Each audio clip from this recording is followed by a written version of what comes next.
आहो प्रथम सुमरन करो माँ सरस्वती के उनका चरनिया में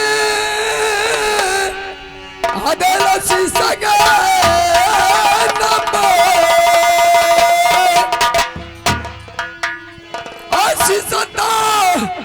नबा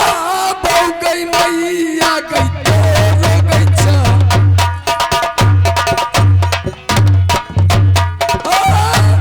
संतान बाबा माता गई तेरे चरण में लजिया बची है गई मैया आज दिन बनाई लजिया बची है गई मैया आज दिन बनाई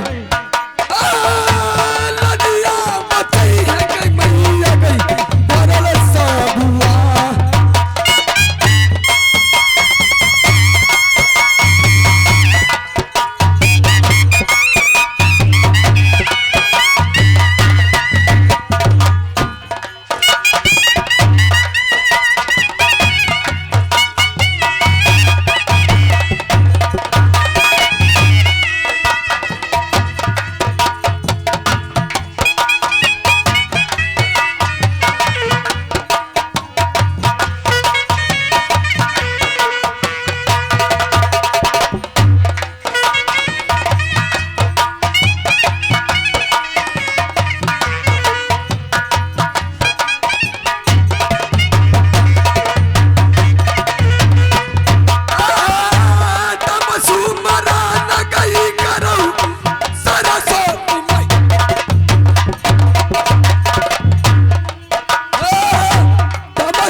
आगे घर मोरा लाग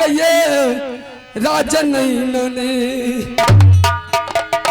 अगर पिताजी के नाम श्री आसम नबसी कहा भैया जी के नाम कैला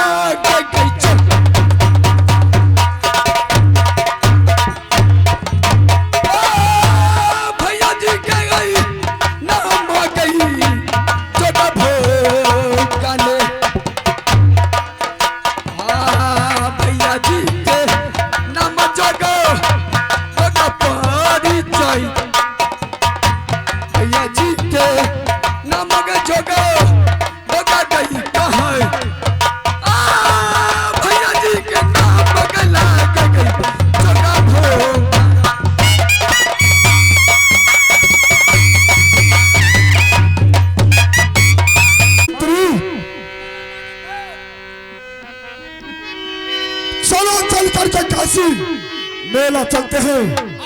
और मन का अभिलाषा पूरा करते हैं और चले चले चले अब मंदिर